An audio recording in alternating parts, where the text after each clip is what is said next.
Size ಫೋಟೋಗಳು ಯಾವ್ದಕ್ಕೆ ಉದಾಹರಣೆ ಆಗುತ್ತೆ ಹೇಳ್ತೀರಾ? ಪಾಸ್ಪೋರ್ಟ್ ಸೈಜ್ ಫೋಟೋಗಳು ಯಾವ್ದಕ್ಕೆ ಉದಾಹರಣೆ ಆಗುತ್ತೆ? ಸಮರೂಪಕ ಆಗುತ್ತಾ ಸರ್ವಸಮ ಆಗುತ್ತಾ? ಸರ್ವಸಮ ತ್ರಿಭುಜಕ್ಕಾಗುತ್ತೆ ಅಲ್ವಾ? ಅಲ್ವಾ ಮಕ್ಳೇ? ಸರ್ವಸಮ ತ್ರಿಭುಜಕ್ಕೆ ಉದಾಹರಣೆ ಆಗುತ್ತೆ. ನಿಮ್ದು ಒಂದು ಸಾರಿ ಸರ್ವಸಮ ತ್ರಿಭುಜ ಅಲ್ಲ, ಸರ್ವಸಮ ಬಹುಭುಜ ಆಕೃತಿಗೆ. ಅದೇ ರೀತಿ ನಿಮ್ದು ಒಂದು ಸ್ಟ್ಯಾಂಪ್ ಸೈಜ್ ಫೋಟೋ, ನಿಮ್ದೊಂದು ಪಾಸ್ಪೋರ್ಟ್ ಸೈಜ್ ಫೋಟೋ ಇಟ್ರೆ ಅದು ಯಾವ್ದಕ್ ಉದಾಹರಣೆ ಆಗುತ್ತೆ? ಸಮರೂಪಿ ಬಹುಭುಜಾಕೃತಿಗೆ ಉದಾಹರಣೆ ಆಗುತ್ತೆ. ಯಾವ್ದಕ್ ಉದಾಹರಣೆ ಆಗುತ್ತೆ? ಸಮರೂಪಿ ಬಹುಭುಜಾಕೃತಿಗೆ ಉದಾಹರಣೆ ಆಗುತ್ತೆ. ಅರ್ಥ ಆಯ್ತಾ ಮ್ಯಾಮ್? ನೀವು ಇಂಗ್ಲಿಷ್ ಅಲ್ಲಿ ಮಾಡಲ್ವಾ ಮ್ಯಾಮ್? ಇಂಗ್ಲಿಷ್ ಅಲ್ಲಿ ಮಾಡಲ್ವಾ ಮ್ಯಾಮ್? ಇಂಗ್ಲಿಷ್ ಅಲ್ಲಿ ಮಾಡ್ಬೇಕಾ? ಯಾ ಮ್ಯಾಮ್, ಅದು ಕನ್ನಡದಲ್ಲಿ ವರ್ಡ್ಸ್ ಅರ್ಥ ಆಗ್ತಾ ಇಲ್ಲ ma'am. Congruent triangles and similar triangles. Do you know that? Yes ma'am. Congruent, ಈಗ triangles ಗಿಂತ ಮುಂಚೆ ಏನು? Congruent means, do you know the meaning of congruent? Do you know the meaning of congruent? If two polygons, their corresponding sides and their corresponding angles are equal. ಅದರ corresponding sides ಮತ್ತೆ corresponding angles equal ಆದಾಗ ಅದನ್ನ ನಾವೇನಂತ ಕರಿತೀವಿ? ಕಾಂಗ್ರುಯೆಂಟ್ triangle, ಕಾಂಗ್ರುಯೆಂಟ್ ಅಂತ ಕರಿತೀವಿ. ಸಿಮಿಲಾರ್ ಆಗ್ಬೇಕಾದ್ರೆ, ಸಿಮಿಲಾರ್ polygons ಆಗ್ಬೇಕಾದ್ರೆ, if two polygons are called as similar, it has two conditions. One is their corresponding sides are in proportional and their corresponding angles are equal. Is it right? Yes ma'am. Their corresponding sides are in proportional and their corresponding angles are equal. Then called as what? Similar triangle.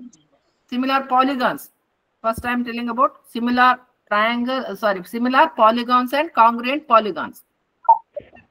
ನಿಮಗೆ first ಪಾಠ ಇದು triangles ಅಲ್ಲಿ first ಬರುವಂತದ್ದು ಏನ್ ಹೇಳಿ? ಸಮರೂಪ ಬಹುಭುಜಾಕೃತಿಗಳು, ಸರ್ವಸಮ ಬಹುಭುಜಾಕೃತಿಗಳು. ಈ ವರ್ಷ ಅದನ್ನ ಡಿಲೀಟ್ ಮಾಡಿದಾರಾ?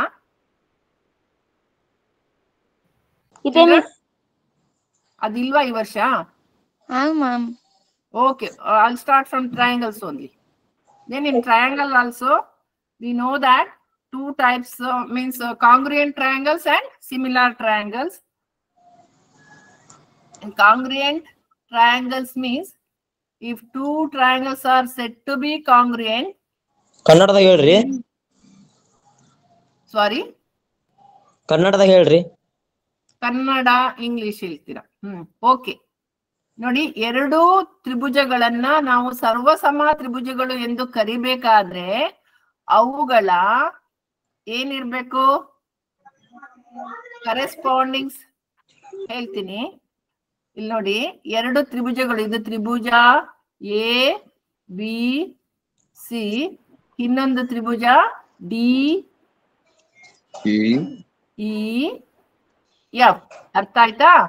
ಈ ಎರಡೂ ತ್ರಿಭುಜಗಳನ್ನ ನಾನು ಇವೆರಡು ತ್ರಿಭುಜ ಸಮರೂಪ ಅಂತ ಹೇಳ್ಬೇಕಾದ್ರೆ ಎ ಬಿ ಉದ್ದ ಎಷ್ಟಿದೆಯೋ ಅಷ್ಟೇ ಉದ್ದ ಡಿಇ ಇರ್ಬೇಕು. ಎ ಬಿ ಉದ್ದ ಉದಾಹರಣೆಗೆ 5 ಸೆಂಟಿಮೀಟರ್ ಇದ್ರೆ ಡಿಇ ಉದ್ದ ಕೂಡ ಎಷ್ಟು ಸೆಂಟಿಮೀಟರ್ ಇರ್ಬೇಕು ಹೇಳಿ? 5 ಸೆಂಟಿಮೀಟರ್. ಬಿಸಿಯ ಉದ್ದ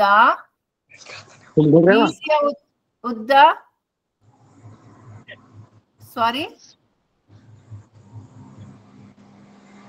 ಕಂಟಿನ್ಯೂ ಮಾಡ್ಲಾ? ಇದು 4 ಸೆಂಟಿಮೀಟರ್ ಇದ್ರೆ ಬಿಸಿಯ ಉದ್ದ, ಇಎಫ್ ನ ಉದ್ದ ಕೂಡ ಏನಿರ್ಬೇಕು ಹೇಳಿ? 4 ಸೆಂಟಿಮೀಟರ್ ಇರ್ಬೇಕು. ಇದೇನಾದ್ರು 3 ಸೆಂಟಿಮೀಟರ್ ಇದ್ರೆ ಇಎಫ್ ನ ಉದ್ದ ಕೂಡ ಎಷ್ಟು ಸೆಂಟಿಮೀಟರ್ ಇರ್ಬೇಕು? 3 ಸೆಂಟಿಮೀಟರ್ ಇರ್ಬೇಕು. ಅದಲ್ಲದೆ ಇನ್ನೊಂದ್ ಏನ ಇರ್ಬೇಕು ಗೊತ್ತಾ? ಕೋನ ಬಿ ಮತ್ತೆ ಕೋನ ಸಿ ಅಳತೆ ಏನಾಗಿರ್ಬೇಕು? ಒಂದೇ ಆಗಿರ್ಬೇಕು. ಕೋನ ಬಿ ಮತ್ತೆ ಕೋನ ಸಿ ಅಳತೆ ಏನಾಗಿರ್ಬೇಕು? ಒಂದೇ ಆಗಿರ್ಬೇಕು. ಕೋನ ಸಿ ಮತ್ತೆ ಕೋನ ಎಫ್ ಕೂಡ ಏನಾಗಿರ್ಬೇಕು? ಒಂದೇ ಆಗಿರ್ಬೇಕು. ಈ ಎರಡು ತ್ರಿಭುಜಗಳನ್ನ ನಾವೇನಂತ ಕರಿತೀವಿ? ಸರ್ವಸಮ ತ್ರಿಭುಜ. ಅದನ್ನ ಹೇಗ್ ಬರಿತೀವಂದ್ರೆ ತ್ರಿಭುಜ ABC ಸರ್ವಸಮ ತ್ರಿಭುಜ ಏನಂತ ಬರಿತೀವಿ? DEF ಅಂತ ಬರಿತೀವಿ. ತ್ರಿಭುಜ ABC ಸರ್ವಸಮ ತ್ರಿಭುಜ DEF. ಇದ್ರಲ್ಲಿ ನೀವು ಹೋದ ಸಿದ್ಧಾಂತಗಳು ಕಲ್ತಿದ್ದೀರಾ. SAS ಕಲ್ತಿದ್ದೀರಾ ಲಾಸ್ಟ್ ಇಯರ್. SAS ಪಾಸ್ಟುಲೇಟ್ ಅಥವಾ SAS ಸಿದ್ಧಾಂತ.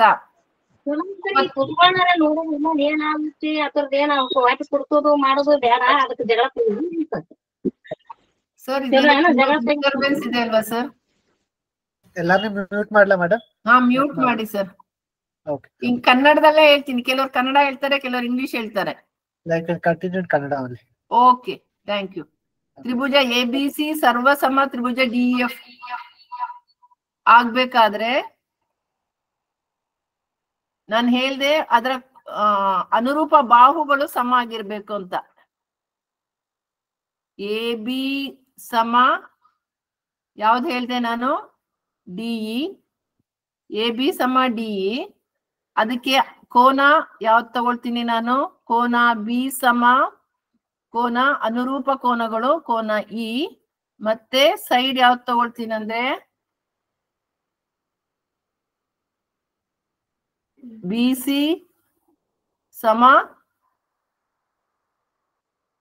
EF ತಗೊಳ್ತೀನಿ. ಇವೆರಡು ತ್ರಿಭುಜಗಳು ಸರ್ವಸಮ ಆಗ್ಬೇಕಾದ್ರೆ ಎರಡು ಜೊತೆ ಅನುರೂಪ ಬಾಹುಗಳು ಮತ್ತೆ ಅದಕ್ಕೆ ಹೊಂದ್ಕೊಂಡಿರುವಂತ ಕೋನಗಳು ಸಮ ಆದಾಗ ಅಂತಹ ತ್ರಿಭುಜಗಳನ್ನು ನಾವೆಂತ ಕರಿತೀವಿ? ಸರ್ವಸಮ ತ್ರಿಭುಜಗಳು ಎಂದು ಕರೆಯುತ್ತೇವೆ. ಇದರಲ್ಲಿ 3 ಸಿದ್ಧಾಂತಗಳನ್ನ ಹೋದ ವರ್ಷ ಕಲ್ತಿದ್ದೀರಿ. 3 ಅಲ್ಲ 4 ಸಿದ್ಧಾಂತ ಬರುತ್ತೆ. ಅದು ಹೆಸರು ಹೇಳ್ತೀನಿ. ಈಗ ನಾನ್ ಮಾಡಿರೋ ಸಿದ್ಧಾಂತ SAS ಅಂದ್ರೆ ಬಾಹು ಕೋನ ಬಾಹು ಸಿದ್ಧಾಂತದ ಪ್ರಕಾರ ಇವೆರಡು ತ್ರಿಭುಜಗಳು ಸರ್ವಸಮ ಆಗಿದೆ. ಅದೇ ರೀತಿ ಇನ್ನೂ ಒಂದ್ ಸಿದ್ಧಾಂತ ಕಲ್ತಿದ್ದೀರಾ, ಕೋನ ಬಾಹು ಕೋನ ASA ಸಿದ್ಧಾಂತ. ಇನ್ನೊಂದು ಸಿದ್ಧಾಂತ ಕಲ್ತಿದ್ದೀರಾ, ಸೈಡ್ ಬಾಹು ಸಿದ್ಧಾಂತ. ಇನ್ನೊಂದು ಸಿದ್ಧಾಂತ ಯಾವ್ದು ಕಲ್ತಿದ್ದೀರಾ ಅಂದ್ರೆ RHS ಲಂಬ ಕೋನ ವಿಕರ್ಣದ ಸಿದ್ಧಾಂತ. ಇಷ್ಟು ಸಿದ್ಧಾಂತನ ನೀವು ಹೋದ ವರ್ಷ ಕಲ್ತಿದ್ದೀರಾ. ಈ ವರ್ಷ ನಾವ್ ಯಾವ್ದಕ್ ಹೋಗ್ಬೇಕು ಅಂದ್ರೆ ಮೂಲ ಸಮರೂಪಿ ತ್ರಿಭುಜಗಳಲ್ಲಿ ಮೂಲ ಸಮಾನುಪಾತತೆಯ ಪ್ರಮೇಯ ಕಲಿಬೇಕು. ಇದಕ್ಕೆ ನೆಕ್ಸ್ಟ್ ಸ್ಲೈಡಿಗೆ ಹೋಗ್ತೀನಿ. ಈ ಮೂಲ ಸಮಾನುಪಾತತೆಯ ಪ್ರಮೇಯ ಅಂತ ಹೇಳಿದ್ರೆ ಇದರಲ್ಲಿ ನಮ್ಗೆ ಎರಡು ತ್ರಿಭುಜಗಳು ಸಮರೂಪಿಗಳಾಗಿರ್ಬೇಕು. ಎರಡು ತ್ರಿಭುಜಗಳು ಏನಾಗಿರ್ಬೇಕು? ಸಮರೂಪಿ ತ್ರಿಭುಜಗಳಾಗಿರ್ಬೇಕು. ಸಮರೂಪಿ ತ್ರಿಭುಜ ಆಗ್ಬೇಕಾದ್ರೆ ಏನ್ ಅಂತ ಹೇಳಿದ್ರೆ ಅದಕ್ಕೆ 2 ನಿಬಂಧನೆಗಳಿದೆ. There are 2 conditions. ಏನು ಅಂತ ಹೇಳಿದ್ರೆ ಎರಡೂ ತ್ರಿಭುಜದಲ್ಲಿ ಒಂದು ತ್ರಿಭುಜದ ಬಾಹು ಇನ್ನೊಂದು ತ್ರಿಭುಜದ ಬಾಹುಗೆ ಸಮಾನುಪಾತದಲ್ಲಿರ್ಬೇಕು. ಮತ್ತೆ ಅದರ ಅನುರೂಪ ಕೋನಗಳು ಸಮನಾಗಿರಬೇಕು. ತ್ರಿಭುಜದ ಏನೇಳಿ ಬಾಹುಗಳು ಅನುರೂಪವಾದ ಬಾಹುಗಳು ಸಮಾನುಪಾತದಲ್ಲಿರ್ಬೇಕು. ಹಾಗೂ ಅವುಗಳ ಅನುರೂಪ ಕೋನಗಳು ಒಂದೇ ಆಗಿದ್ದಾಗ ಆ ಎರಡು ತ್ರಿಭುಜಗಳನ್ನು ನಾವು ಸಮರೂಪಿ ತ್ರಿಭುಜಗಳು ಎಂದು ಕರೆಯುತ್ತೇವೆ. ಈಗ ಇಷ್ಟು ನಿಮ್ಗೆ ಮೊದ್ಲೇ ತಿಳ್ಕೊಂಡಿದ್ದೀರಾ. ಈಗ ನಾನು ಡೈರೆಕ್ಟ್ ಆಗಿ ಎಕ್ಸಾಮ್ ಪರ್ಪೋಸ್ ಇಂದ ಫಸ್ಟಿಗೆ ನಾನು ಯಾವ್ದನ್ನ ವಿವರಣೆ ಮಾಡ್ತೀನಿ ಅಂದ್ರೆ ಮೂಲ ಸಮಾನುಪಾತತೆಯ ಪ್ರಮೇಯ ಅಥವಾ ಬೇಸಿಕ್ ಪ್ರೊಪೋರ್ಷನಿಟಿ ಥಿಯರಂ. ಇದಕ್ಕೆ ಇನ್ನೊಂದು ಹೆಸರು ಏನ್ ಹೇಳ್ತೀವಿ ಅಂತ ಹೇಳಿದ್ರೆ ನಾವು ಥೇಲ್ಸ್ ಥಿಯರಂ ಅಂತ ಹೇಳ್ತೀವಿ. ಥೇಲ್ಸನ ಪ್ರಮೇಯ, ಥೇಲ್ಸನ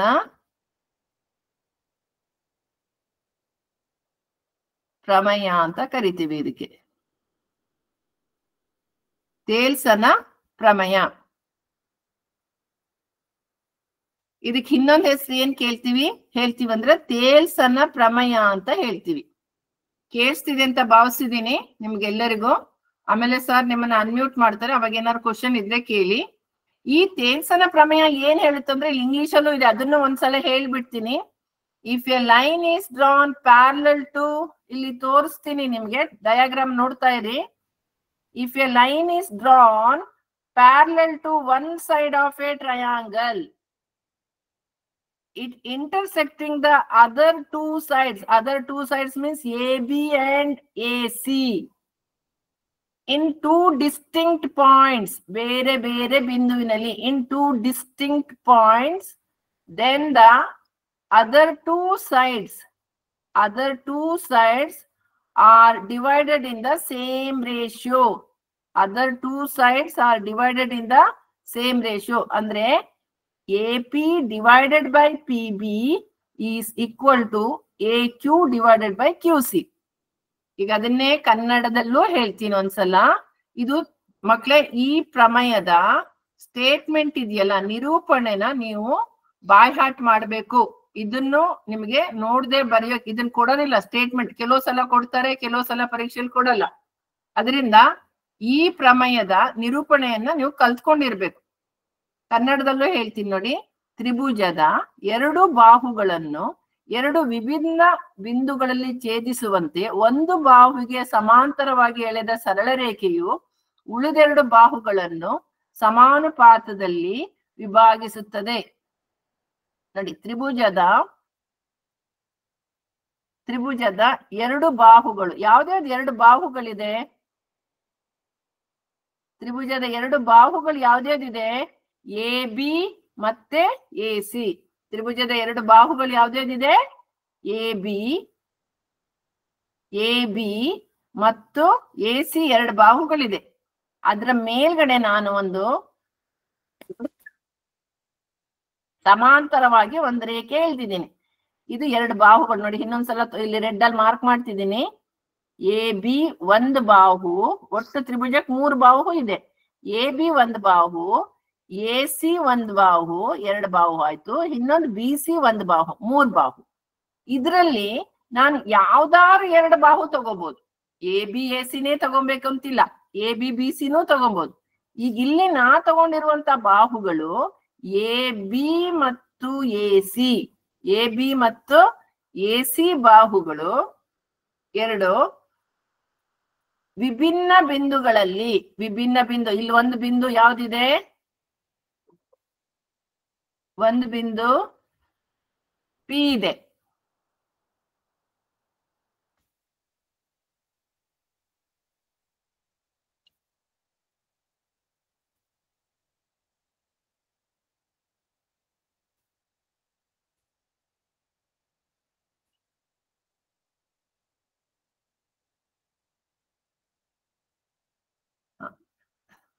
ಋಷಭ್ ಸರ್ ಕೇಳಿಸ್ತಿದ್ಯಾ? ಕೇಳಿಸ್ತಾ ಇದೆ ಮೇಡಮ್, ಕೇಳಿಸ್ತಿದ್ಯಾ? ತ್ರಿಭುಜದ, ಇನ್ನೊಂದ್ಸಲ ಹೇಳ್ತೀನಿ, ಒಂಚೂರು ಅಡಚಣೆ ಆಯ್ತು, ಕ್ಷಮಿಸಿ ಮಕ್ಕಳೇ. ತ್ರಿಭುಜದ ಎರಡು ಬಾಹುಗಳು, ನಾನು ಎರಡು ಬಾಹುಗಳು ಯಾವ್ದೇದಂತ ಹೇಳಿದ್ದೀನಿ? AB ಮತ್ತೆ AC-ಗೆ ಅಲ್ಲಿ ನೋಡಿ ಎರಡು ಬಾಹುಗಳನ್ನು ಎರಡು ವಿಭಿನ್ನ ಬಿಂದುಗಳು, ಯಾವುದೇ ವಿಭಿನ್ನ ಬಿಂದುಗಳು? ಒಂದು P, ಇನ್ನೊಂದು Q ಬಿಂದುವಿನಲ್ಲಿ ನಾನು ಛೇದಿಸಿದ್ದೀನಿ. ಆ ಛೇದಿಸುವಂತೆ ಇನ್ನೊಂದು ಬಾಹು ಅಂದ್ರೆ B ಮತ್ತೆ ಯಾವ್ದು ಹೇಳಿ? ಇನ್ನೊಂದು ಬಾಹು BC. ಇನ್ನೊಂದು ಬಾಹು BCಗೆ ಸಮಾಂತರವಾಗಿ ಎಳೆದ ಸರಳ ರೇಖೆ, BCಗೆ ಸಮಾಂತರವಾಗಿ PQ ಸರಳ ರೇಖೆ ಎಳೆದಿದ್ದೀನಿ. ಈ PQ ಸರಳ ರೇಖೆ ಇದೆಯಲ್ಲ, ಈ ಎರಡೂ ಬಾಹುಗಳನ್ನು ಸಮಾನುಪಾತದಲ್ಲಿ ವಿಭಾಗಿಸುತ್ತದೆ. ಯಾವ್ದು? AB-ನ ಮತ್ತೆ AC-ನ ಸಮಾನುಪಾತದಲ್ಲಿ ವಿಭಾಗಿಸುತ್ತದೆ. ಸಮಾನುಪಾತ ಗೊತ್ತಿದೆ ಅಂತ ತಿಳ್ಕೊತೀನಿ ಮಕ್ಕಳಿಗೆ. ಸಮಾನುಪಾತ ಗೊತ್ತಿದೆ ಅಲ್ವಾ? ನಿಮ್ ಶಾಲೆಯಲ್ಲಿ ಹುಡುಗರು ಎಷ್ಟು ಜನ ಇದ್ದಾರೆ, ಹುಡುಗಿಯರು ಎಷ್ಟು ಜನ ಇದ್ದಾರೆ, ಅವರಿಗೆ ಈಗ ಫಸ್ಟ್ ಅದಕ್ಕೆ ಅನುಪಾತ ಕಂಡುಹಿಡಿತೀರಾ. ಎರಡು ಸಮ ಅನುಪಾತಗಳನ್ನ ನಾವೇನಂತ ಕರಿತೀವಿ? ಸಮಾನುಪಾತಗಳು ಅಂತ ಹೇಳಿ ಕರಿತೀವಿ ಅಲ್ವಾ? ಸಮಾನುಪಾತ ಕಲ್ತಿದ್ದೀರಿ ನೀವು, 9ನೇ ತರಗತಿಲಿ ಬಂದಿದೆ. Ratio and proportion. ರೇಷಿಯೋ ಅಂದ್ರೆ ಅನುಪಾತ, ಪ್ರಪೋರ್ಷನ್ ಅಂದ್ರೆ ಸಮಾನುಪಾತ. ಇಲ್ಲಿಗ ನಾವು ಸಾಧಿಸಿ ತೋರಿಸ್ಬೇಕಾಗಿರೋದು AP divided by PB is equal to AQ divided by QC. ಇದನ್ನ ನಾನು ಹೌದು ಒಂದು ತ್ರಿಭುಜಕ್ಕೆ ಯಾವ್ದಾದ್ರೂ ಎರಡು ಬಾಹುಗಳನ್ನು ವಿಭಿನ್ನ ಬಿಂದುಗಳಲ್ಲಿ ಛೇದಿಸಿದಾಗ ಒಂದು ಬಾಹುಗೆ ಸಮಾಂತರವಾಗಿ ಎಳೆದ ಸರಳ ರೇಖೆಯು ಉಳಿದೆರಡು ಬಾಹುಗಳನ್ನು ಸಮಾನುಪಾತದಲ್ಲಿ ವಿಭಾಗಿಸುತ್ತದೆ ಅನ್ನೋದು ನಾವು ತೋರಿಸ್ಬೇಕು ಮಕ್ಳೇ. ಇದರ ನಿರೂಪಣೆನೂ ನೀವು ಕಲ್ತ್ಕೊಬೇಕು. ನಾನು ನೆಕ್ಸ್ಟ್ ಸ್ಲೈಡಿಗೆ ಹೋಗ್ತೀನಿ. ಇಲ್ಲಿ ನೋಡಿ, ಅದನ್ನ ನಾನು ಹೇಗೆ ಪ್ರೂವ್ ಮಾಡ್ತೀನಿ. ಅಲ್ಲಿ ಬೇಸಿಕ್ ಪ್ರಪೋರ್ಷನಾಲಿಟಿ ಥಿಯರಂ, ಕನ್ನಡದಲ್ಲಿ ಮೂಲ ಸಮಾನುಪಾತತೆಯ ಪ್ರಮೇಯ, ಅಥವಾ ಇನ್ನೊಂದು ಹೆಸರು ತೇಲ್ಸನ ಪ್ರಮೇಯ ಅಂತೇಳಿ ಕರಿತೀವಿ ಅದನ್ನ. ಇನ್ನೊಂದು ಹೆಸರು ಏನಿದೆ ಅದಕ್ಕೆ? ತೇಲ್ಸನ ಪ್ರಮೇಯ. ಈಗ ಇಲ್ಲಿ ತೇಲ್ಸನ ಪ್ರಮೇಯದಲ್ಲಿ ಫಸ್ಟ್ ನೀವು ಥಿಯರಮ್ ಅಲ್ಲಿ ಯಾವುದೇ ಪ್ರಮೇಯ ಬಂದ್ರು ಫಸ್ಟ್ ಡಯಾಗ್ರಾಮ್ ಹಾಕ್ಬೇಕು. ಏನು? ಒಂದು ತ್ರಿಭುಜ ಹಾಕ್ಬೇಕು. ತ್ರಿಭುಜಕ್ಕೆ ಏನ್ ಬೇಕಾದ್ರೂ ಹೆಸರು ಕೊಡ್ಬೋದು ನೀವು. ನಾವಿಲ್ಲಿ ಫಸ್ಟ್ ಇಂಗ್ಲಿಷ್ ಇಂದ ಸ್ಟಾರ್ಟ್ ಆಗೋ ಲೆಟರ್ಸೇ ಕೊಡ್ತೀವಿ, ಯಾಕಂದ್ರೆ ಅದು ನಿಮಗೆ ಈಸಿಯಾಗಿ ನೆನ್ಪಿರುತ್ತೆ ಅಂತ ಹೇಳ್ಕೊಂಡು. ಇಲ್ಲಿ ನೋಡಿ, ತ್ರಿಭುಜ ABC ಅಂತ ಹೆಸರು ಕೊಟ್ಟಿದೀವಿ. ಮಕ್ಳಿಗೆ ಎಲ್ಲರಿಗೂ ನೀಟಾಗಿ ಕಾಣಿಸ್ತಿದೆ ಅಂತ ಅನ್ಸುತ್ತೆ. ABC. ಅದಕ್ಕೆ ಡಿ ಮತ್ತೆ ಈ ಬಿಂದು, ಈ ಸಮಾಂತರವಾಗಿ BCಗೆ ಸಮಾಂತರವಾಗಿ ಎಳೆದ ಸರಳ ರೇಖೆಯು ಉಳಿದೆರಡು ಬಾಹುಗಳನ್ನು ಡಿ ಮತ್ತೆ ಈ ಬಿಂದುವಿನಲ್ಲಿ ಛೇದಿಸಿದೆ. ಈಗ ಇಲ್ಲಿ ನಾನು ಏನಂತ ಅವರು ಕೊಟ್ಟಿದ್ದಾರೆ ಅಂತ ಹೇಳಿದ್ರೆ, DE ಸಮಾಂತರ BC ಅಂತ ಕೊಟ್ಟಿದ್ದಾರೆ. Or else DE is parallel to BC. DE is parallel to BC ಅಂತ ಕೊಟ್ಟಿದ್ದಾರೆ. ಇದನ್ನ ನಾವು ದತ್ತ ಅಂತ ಹೇಳ್ತೀವಿ. ನೋಡಿ, ಯಾವುದೇ ಪ್ರಮೇಯದಲ್ಲಿ ನೀವು ದತ್ತ ಬರಿಬೇಕಾದ್ರೆ ಮೊದಲ ತ್ರಿಭುಜದ ನಿರೂಪಣೆ ಇದೆಯಲ್ವಾ? ನೋಡಿ, ಫಸ್ಟ್ ಸ್ಲೈಡಿಗೆ ಹೋಗ್ತೀನಿ. ಇಲ್ಲಿ ತ್ರಿಭುಜದ ನಿರೂಪಣೆ ಕಾಣಿಸ್ತಿದೆಯಲ್ವಾ ಮಕ್ಕಳೇ ನಿಮ್ಗೆ? ತ್ರಿಭುಜದ ಎರಡು ಬಾಹುಗಳನ್ನು ಎರಡು ವಿಭಿನ್ನ ಬಿಂದುಗಳಲ್ಲಿ ಛೇದಿಸುವಂತೆ ಒಂದು ಬಾಹುವಿಗೆ ಸಮಾಂತರವಾಗಿ ಎಳೆದ ಸರಳ ರೇಖೆಯು, ಅಲ್ಲಿ ತನಕ ನಾವು ದತ್ತ ಅಂತ ಕರಿತೀವಿ, ಅಥವಾ ಇಂಗ್ಲಿಷ್ ಅಲ್ಲಿ ಹೇಳಿದರೆ ಗಿವನ್ ಅಂತ ಹೇಳ್ತೀವಿ. ಆ ದತ್ತ ಏನ್ ಹೇಳುತ್ತೆ ಅಂತ ಹೇಳಿದ್ರೆ, ತ್ರಿಭುಜ ABC ಯಲ್ಲಿ, ತ್ರಿಭುಜ ಅಲ್ಲಿ ಕಾಣಿಸ್ತಿದೆ ಅಲ್ವಾ ನಿಮಗೆ? ನೋಡಿ, ತ್ರಿಭುಜ ಅಲ್ಲೇ ಇಂಗ್ಲಿಷ್ ಅಲ್ಲೂ ಬರ್ದಿದ್ದಾರೆ, ನಿಮ್ಗೆ ಅರ್ಥ ಆಗಲ್ಲ ಅಂತ ನಾ ಕನ್ನಡದಲ್ಲಿ ಬರಿತಿದ್ದೀನಿ. ತ್ರಿಭುಜ ABC ಯಲ್ಲಿ DE ಸಮಾಂತರ BC, DE ಸಮಾಂತರ BC. ಇಲ್ಲಿ ನೋಡಿ, ಡಯಾಗ್ರಾಮಿಗೆ ಬನ್ನಿ. ತ್ರಿಭುಜ ABC ಇದೆ, DE ತಗೊಂಡಿದೀವಿ ನಾವು. DE ಏನಾಗಿದೆ? BCಗೆ ಸಮಾಂತರವಾಗಿದೆ. ಸಮಾಂತರವಂದ್ರೆ ಈ ಎರಡೂ ರೇಖೆಗಳನ್ನು ನೀವು ಎಷ್ಟು ದೂರ ಎಳೆದ್ರೂ ಅದರ ನಡುವಿನ ಏನ್ ಹೇಳಿ ದೂರ ಒಂದೇ ಆಗಿರುತ್ತದೆ. ಎರಡು ರೇಖೆಗಳು ಎಲ್ಲೂ ಕೂಡ ಛೇದಿಸುವುದಿಲ್ಲ. ಇದು ದತ್ತ. ಇಷ್ಟು ಫಸ್ಟ್ ನೀವು ಡಯಾಗ್ರಾಮ್ ಹಾಕ್ಬೇಕು. ಒಂದು ತ್ರಿಭುಜ ಹಾಕಿ ಸ್ಕೇಲು ಪೆನ್ಸಿಲ್ ಇಟ್ಕೊಂಡೇ ಹಾಕ್ಬೇಕು. ಫ್ರೀ ಹ್ಯಾಂಡ್ ಅಲ್ಲಿ ಡಯಾಗ್ರಾಮ್ ಹಾಕ್ಬಾರ್ದು ಮಕ್ಳೇ, ಅದು ತಪ್ಪಾಗುತ್ತೆ, ಅದಕ್ಕೆ ಮಾರ್ಕ್ಸ್ ಕೊಡಲ್ಲ. ನಿಮಗೆ ಈ ಡಯಾಗ್ರಾಮ್ ಒಂದು ಹಾಕಿದ್ರೆ ಅರ್ಧ ಮಾರ್ಕ್ಸ್ ಕೊಡ್ತಾರೆ. ಒಂದು ABC ತ್ರಿಭುಜ ಹಾಕೋದು, ಸಾಧಾರಣ ತ್ರಿಭುಜ ಹಾಕೋದು ನೀವು 6ನೇ ತರಗತಿಯಿಂದ ಕಲ್ತಿರ್ತೀರಾ. ಅದ್ರ ಒಂದು ಲೈನು BCಗೆ ಸಮಾಂತರವಾಗಿ ಎಳ್ಕೊಂಡು ಹೋಗೋದು ಅಷ್ಟೇನೆ. ಸ್ಕೇಲ್ ಇಟ್ಕೊಂಡೇ ಹಾಕಿ, ನಿಮ್ಮ ಹತ್ರ ಸ್ಕೇಲು ಪೆನ್ಸಿಲ್ ಎಲ್ಲ ಇರುತ್ತೆ. ಅಷ್ಟು ಹಾಕಿದ್ರೆ, ಈ ಒಂದು ಡಯಾಗ್ರಾಮ್ ಹಾಕಿದ್ರೆ ಅರ್ಧ ಮಾರ್ಕ್ಸ್ ಕೊಡ್ತಾರೆ. ಆಮೇಲೆ ದತ್ತ ಬರಿಬೇಕು. ದತ್ತ ಬರಿದನೆ ಮುಂದೆ ಹೋಗ್ಲೇಬಾರದು. ಫಸ್ಟ್ ಡಯಾಗ್ರಾಮ್ ಹಾಕ್ಬೇಕು. ಡಯಾಗ್ರಾಮ್ ಆದ್ಮೇಲೆ ಏನ್ ಬರಿಬೇಕು? ದತ್ತ ಬರಿಬೇಕು. ದತ್ತದಲ್ಲಿ ನಾನು ಇಲ್ಲಿ ಬರ್ದಿದ್ದೀನಿ, ತ್ರಿಭುಜ ABC ಯಲ್ಲಿ DE ಸಮಾಂತರ BC. ಇಷ್ಟು ಬರ್ದ್ರೆ ಮತ್ತೆ ಅರ್ಧ ಮಾರ್ಕ್ಸ್ ಕೊಡ್ತಾರೆ. ಕೇಳಿಸ್ತಿದೆ ಅಂತ ಭಾವಿಸಿದ್ದೀನಿ. ತ್ರಿಭುಜ ABC ಯಲ್ಲಿ DE ಸಮಾಂತರ BC, ಆರ್ ಇಂಗ್ಲಿಷ್ ಅಲ್ಲಿ ಹೇಳೋದಾರೆ in triangle ABC where DE is parallel to BC. Next to prove, first ದತ್ತ ಬರಿಬೇಕು ಡಯಾಗ್ರಾಮ್ ಆದ್ಮೇಲೆ. ಆಮೇಲೆ ಟು ಪ್ರೂವ್ ಅಂದ್ರೆ ನೀನ್ ಏನನ್ನ ಸಾಧಿಸ್ತೀಯ ಅದನ್ನ ಸಾಧನೀಯ ಅಂತೇಳಿ ಕರಿತೀವಿ. ಏನಂತ ಕರಿತೀವಿ ಇದನ್ನ? ಸಾಧನೀಯ. ಸಾಧನೀಯ ಅಂದ್ರೆ ಈ AD ಬಾವಿನ ಉದ್ದ ಭಾಗಿಸು BD ಬಾಹುವಿನ ಉದ್ದ ಸಮ ಎಇ ಬಾಹುವಿನ ಉದ್ದ ಭಾಗಿಸು ಇಸಿ ಬಾಹುವಿನ ಉದ್ದ.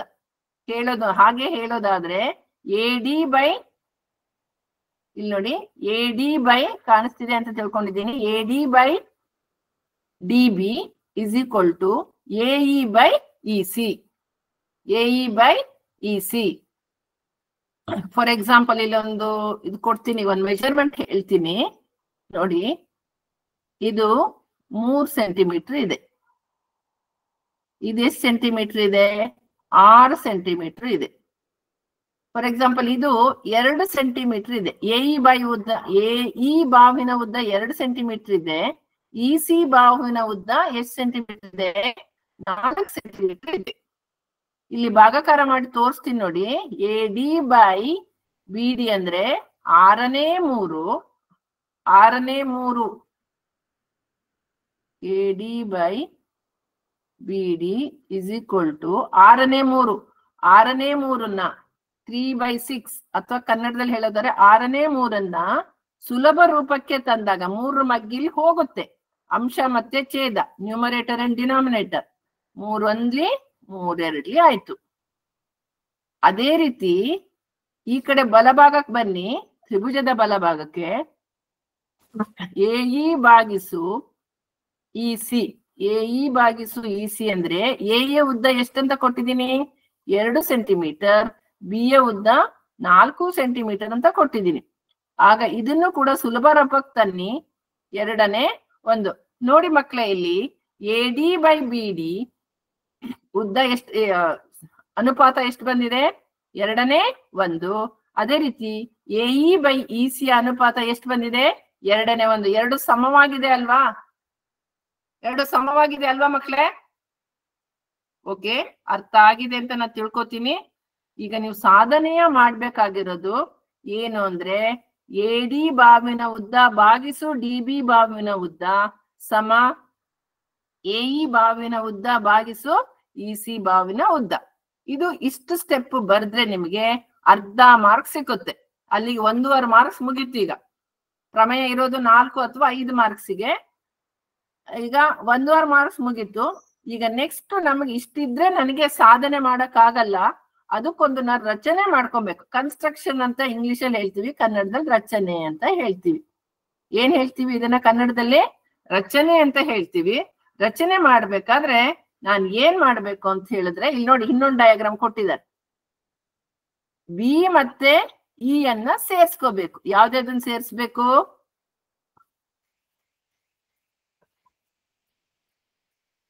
ಯಾವ್ದಾದನ್ನ ಸೇರಿಸ್ಬೇಕು? ಇಲ್ಲಿ ಬಿ ನೋಡಿ, ಇಲ್ಲಿ ಬಿ ಮತ್ತೆ ಇ ಅನ್ನ ಡಾಟೆಡ್ ಲೈನ್ ಅಲ್ಲಿ ಸೇರಿಸಿದ್ದಾರೆ. ಬಿ ಮತ್ತೆ ಇ ಅನ್ನ ಸೇರಿಸ್ಬೇಕು. ಅದೇ ರೀತಿ ಸಿ ಮತ್ತೆ ಡಿ ಅನ್ನ ನಾನು ಡಾಟೆಡ್ ಲೈನ್ ಅಲ್ಲಿ ಸೇರಿಸಿದೆ ಅಲ್ವಾ? ಅದು ರಚನೆ. ಅದಲ್ದೇನೆ ನೀವು ಬಿ ಎಂ ಮತ್ತೆ ಇ ಅನ್ನು ಏನ್ ಮಾಡ್ಬೇಕು? ಲಂಬವಾಗಿ ಎಳಿಬೇಕು. ಲಂಬ ಅಂದ್ರೆ 90 ಡಿಗ್ರಿ. ಅಲ್ಲಿ ಮಾರ್ಕ್ ಮಾಡಿದೀವಿ ನೋಡಿ, 90 ಡಿಗ್ರಿಗೆ. ಯಾವುದೇ ಒಂದು ತ್ರಿಭುಜದಲ್ಲಿ ನಾನು ಹೀಗೆ ಹಾಕಿದ್ರೆ ಈ ಸಿಂಬಲ್ ಇದ್ರೆ 90 ಡಿಗ್ರಿ ಅಂತ ಅರ್ಥ.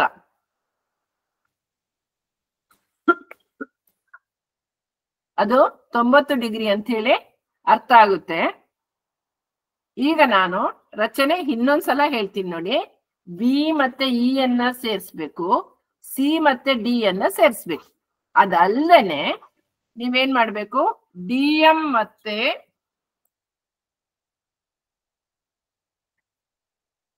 ಮತ್ತೆ ಇ ಅನ್ನ ಲಂಬವಾಗಿ ಎಳಿಬೇಕು. 90 ಡಿಗ್ರಿನೇ ಬರ್ಬೇಕು, ಒಟ್ಟಾರೆ ಎಳಿಬಾರ್ದು. ಸ್ಕೇಲ್ ಇಟ್ಕೊಂಡೆ ಅಷ್ಟು ಡ್ರಾ ಮಾಡ್ಬೇಕು. ನೀವು ಒಂದೇ ಡಯಾಗ್ರಾಮ್ ಮಾಡ್ಬೇಕು, ನಮ್ಮ ಹಾಗೆ 2 3 ಮಾಡಬೇಡಿ. ಇದು ನಿಮಗೆ ಅರ್ಥ ಆಗೋಕ್ಕೋಸ್ಕರ ಒಂದ್ ಸ್ಟೆಪ್ ಬೈ ಸ್ಟೆಪ್ ಮಾಡಿದೀವಿ. ಅರ್ಥ ಆಗಿದೆ ಅಂತ ಭಾವಿಸ್ಕೋತೀವಿ. ರಚನೆ ನೋಡಿ, ನಾ ಬರಿತೀನಿ ಈಗ.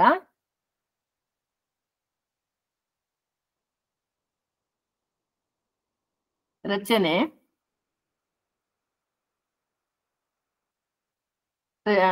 ಯಾವ್ದಾದನ್ನ ಸೇರಿಸ್ಬೇಕು ಹೇಳಿ?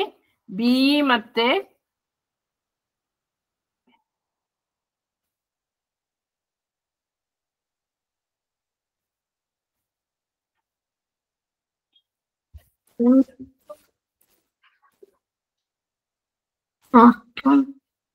ಸಾರಿ ಮಕ್ಕಳೇ.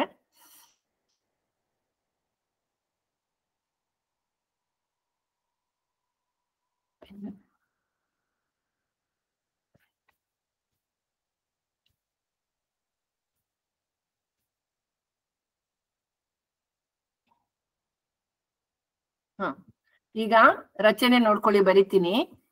ಬಿಇ ಮತ್ತು ಸಿಡಿಯನ್ನು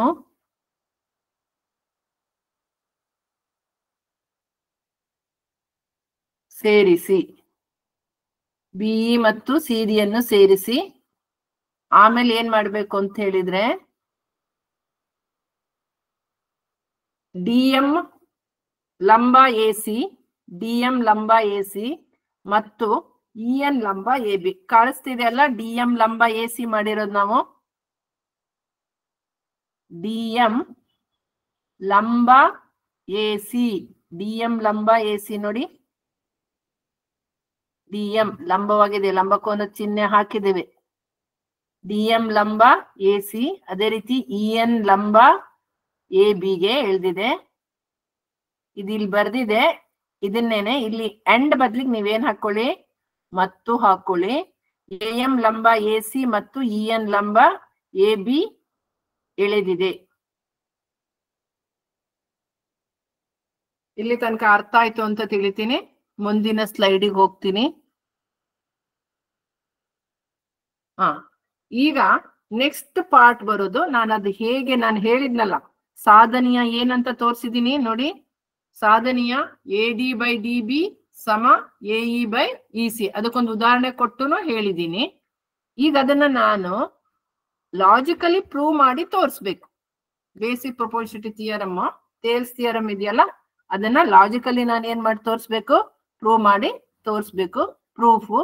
ಪ್ರೂಫ್ ಅನ್ನ ನಾವು ಕನ್ನಡದಲ್ಲಿ ಸಾಧನೆ ನೋಡಿ. ಈಗ ರಚನೆ ಬರೆದ್ರೆ ನಿಮ್ಗೆ ಅರ್ಧ ಮಾರ್ಕ್ಸ್ ಸಿಗುತ್ತೆ. ಟೋಟಲಿ ಅಲ್ಲಿ 2 ಮಾರ್ಕ್ಸ್ ಆಯ್ತು. ಇಲ್ಲಿ ಬಂದು 2 ಮಾರ್ಕ್ಸ್ ಸಿಗ್ಬೇಕು ನಿಮ್ಗೆ ಈ ಸಾಧನೆ ಪಾರ್ಟ್ ಅಲ್ಲಿ. ಅದೇ ಡಯಾಗ್ರಾಮ್ ಅನ್ನ ನಿಮ್ಗೆ ಅರ್ಥ ಆಗೋಕ್ಕೋಸ್ಕರ ಇಲ್ಲಿ ಕಲರಿಂಗ್ ಅಲ್ಲಿ ತೋರಿಸಿದ್ದಾರೆ. ಪದೇ ಪದೇ ನೀವು ಎಕ್ಸಾಮ್ ಅಲ್ಲಿ ಏನ್ ಡಯಾಗ್ರಾಮ್ ಹಾಕೋದ್ ಬೇಡ, ಒಂದೇ ಸಲ ಹಾಕಿದ್ರೆ ಸಾಕು ಮಕ್ಳೇ. ಈಗ ನೀವು ಹೋದ ವರ್ಷ ನೀವು ಕಲ್ತಿದ್ದೀರಾ ತ್ರಿಭುಜದ ವಿಸ್ತೀರ್ಣ ಕಂಡು ಹಿಡಿಯೋದು. ಅದನ್ನ ಏರಿಯಾ ಅಂತ ಹೇಳಿ ನಾವು ಇಂಗ್ಲಿಷ್ ಅಲ್ಲಿ ಏರಿಯಾ ಅಂತ ಹೇಳ್ತೀವಿ. AR ಅಂದ್ರೆ ಏರಿಯಾ ಅಂತ. ಅದನ್ನೇ ನಾವು ಕನ್ನಡದಲ್ಲಿ ಬರೆಯೋದಾರೆ ವಿಸ್ತೀರ್ಣ ಅಂತ ಬರಿತೀವಿ. ಕನ್ನಡದಲ್ಲಿ ಬರೆಯೋದಾರೆ ವಿಸ್ತೀರ್ಣ ಅಂತ. ಈಗ ಇಲ್ಲಿ ನೋಡಿ, ತ್ರಿಭುಜ ADE, ತ್ರಿಭುಜ ADE ಯಾವ ಕಲರ್ ಇದೆ ಅಂತ ಹೇಳಿ ನೋಡಿ. ADE ಐಡೆಂಟಿಫೈ ಮಾಡ್ತಿದ್ದೀರಾ? ತ್ರಿಭುಜ ADE ಕಂಪ್ಲೀಟ್ ಬ್ಲೂ ಕಲರ್ ಇದೆಯಲ್ಲ, ಇಲ್ಲಿ ಮಾರ್ಕ್ ಮಾಡಿದೀನಿ ನೋಡಿ. ಕಂಪ್ಲೀಟ್ ಆಗಿ ಬ್ಲೂ ಕಲರ್ ಇದೆಯಲ್ಲ, ADE ಸಮುದ್ರದ ನೀರಿನ ಬಣ್ಣದಲ್ಲಿ ಇದೆಯಲ್ಲ, ಇದು ತ್ರಿಭುಜ ADE. ಕಾಣಿಸ್ತಿದೆ ಅಂತ ತಿಳ್ಕೊಂಡಿದ್ದೀನಿ. ಆ ತ್ರಿಭುಜ ADE ತಗೊಂಡಾಗ ಅದರ ವಿಸ್ತೀರ್ಣದ ಸೂತ್ರ ನೀವು ತುಂಬಾ ಹಿಂದಿನಿಂದ ಕಲ್ತಿದ್ದೀರಾ ಅಲ್ವಾ? ತ್ರಿಭುಜದ ವಿಸ್ತೀರ್ಣ ಇಲ್ಲಿ ನೋಡಿ, ತ್ರಿಭುಜ ADE ವಿಸ್ತೀರ್ಣ, ತ್ರಿಭುಜ ADE ಸಮ ಅರ್ಧ ಇಂಟು, ಗೊತ್ತಿದೆ ಅಲ್ವಾ ಸೂತ್ರ, ಪಾದ ಇಂಟು ಎತ್ತರ. ಅರ್ಧ ಇಂಟು ಪಾದ ಇಂಟು ಎತ್ತರ. ತ್ರಿಭುಜದ ವಿಸ್ತೀರ್ಣ ಸೂತ್ರನೇ ಇದು. ಈಗ ಇಲ್ಲಿ ನಾನು ತ್ರಿಭುಜ ADE ಏನಾಗುತ್ತಂದ್ರೆ, ಅರ್ಧ ಪಾದನ ನಾನು DE ತಗೊಂಡಿದ್ದೀನಿ, ಅಲ್ಲ ಸಾರಿ, ಪಾದನ ನಾನು AD ತಗೊಂಡಿದ್ದೀನಿ. ನಾನು ಯಾವ್ದಕ್ಕೆ ಎತ್ತರನ ಲಂಬವಾಗಿ ಹೇಳ್ತಿದ್ದೀನೋ ಅದು ತಗೊಂಡಿರ್ತೀನಿ. ಪಾದನ ಯಾವ್ದು ತಗೊಂಡಿದ್ದೀನಿ? AD ತಗೊಳ್ತೀನಿ. AD ಇಂಟು ಎತ್ತರ, ತ್ರಿಭುಜದ ಎತ್ತರ ಲಂಬವಾಗಿ ಬಂದಿದೆಯಲ್ಲ ಯಾವುದು? EN. ತ್ರಿಭುಜದ ಎತ್ತರ ಯಾವ್ದು ತಗೊಂಡಿದ್ದೀನಿ? EN ತಗೊಂಡಿದ್ದೀನಿ. ಅದನ್ನೇ ಇಲ್ಲಿ ಬರ್ದಿದ್ದಾರೆ. ಜಸ್ಟ್ ಇಲ್ಲಿ ಇಂಗ್ಲಿಷ್ ಅಲ್ಲಿ ಬರ್ದಿದ್ದಾರೆ. ಬೇಸ್ ಅಂದ್ರೆ ಪಾದ ಅಂತ. ಬೇಸ್ ಅಂದ್ರೆ ಪಾದ, ಹೈಟ್ ಅಂದ್ರೆ ಎತ್ತರ ಅಂತ.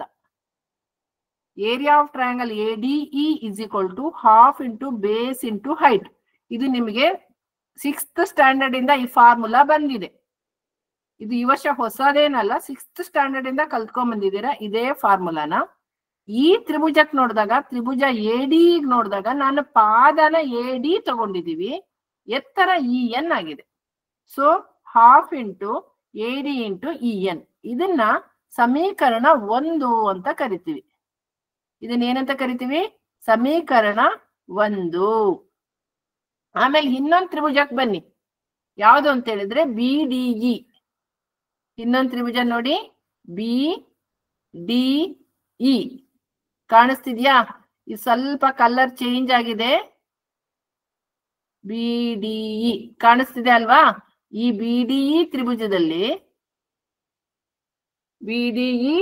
ತ್ರಿಭುಜದಲ್ಲಿ ಇದಕ್ಕೂ ಅಷ್ಟೇನೆ, ಎಲ್ಲದಕ್ಕೂ ಒಂದೇ ಸೂತ್ರ. ತ್ರಿಭುಜದ ವಿಸ್ತೀರ್ಣ ಪಾದ ಇಂಟು ಎತ್ತರ. ನಾ ಮತ್ತೆ ಬರೆಯಲ್ಲ, ಒಂದ್ಸಲ ಬರ್ದಿದ್ದೀನಿ. ಬೇಸ್ ಇಂಟು ಹೈಟ್ ಇಲ್ಲಿ ಬರ್ದಿದೆ. ಬೇಸ್ ಅಂದ್ರೆ ಪಾದ, ಹೈಟ್ ಅಂದ್ರೆ ಎತ್ತರ. ಅರ್ಧ ಇಂಟು ಇಲ್ಲಿ ಬೇಸ್ ಯಾವ್ದಾಗುತ್ತೆ ಅಂತ ಹೇಳಿದ್ರೆ BD ಬೇಸ್ ಆಗುತ್ತೆ. BD ಏನಾಗುತ್ತೆ? ಬೇಸ್ ಆಗುತ್ತೆ. ಎತ್ತರ ಬಂದು EN ಆಗುತ್ತೆ. ಇಲ್ಲಿಂದ ಇಲ್ಲಿಗಿರೋ ಎತ್ತರ, ಇಲ್ಲಿಂದ ಇಲ್ಲಿಗಿರೋ ಎತ್ತರ ಎರಡು ಒಂದೇ ಬರುತ್ತೆ ಮಕ್ಳೇ. EN ಇದೆಯಲ್ವಾ? EN ಎಷ್ಟಿದೆಯೋ ಈ ತ್ರಿಭುಜದಲ್ಲಿ, BDE ತ್ರಿಭುಜದಲ್ಲಿ ಇಲ್ಲಿಂದ ಇಲ್ಲಿಗಿರೋ ಎತ್ತರನು ಏನಾಗಿರುತ್ತೆ? ಒಂದೇ ಆಗಿರುತ್ತೆ. ಅದಕ್ಕೆ ಕೂಡ ನಾವು ಅಲ್ಲೂ ಕೂಡ ಏನ್ ಹಾಕ್ತಿವಿ ಅಂದ್ರೆ EN ಹಾಕ್ತಿವಿ. ಅದು ಕೂಡ ಏನಾಗುತ್ತೆ? 1/2 into DB into EN, 1/2 into DB into EN ಆಗುತ್ತೆ. ಅದನ್ನ ಸಮೀಕರಣ 2 ಅಂತ ತಗೊಳ್ತೀವಿ. ಏನಂತ ತಗೊಳ್ತೀವಿ ಇದನ್ನ? ಸಮೀಕರಣ 2.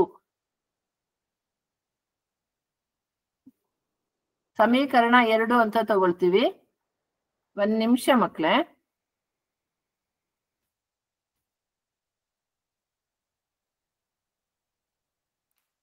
ಸಮೀಕರಣ 2 ತನಕ ಅರ್ಥ ಆಗಿದೆ ಅಂತ ಭಾವಿಸಿದೀನಿ.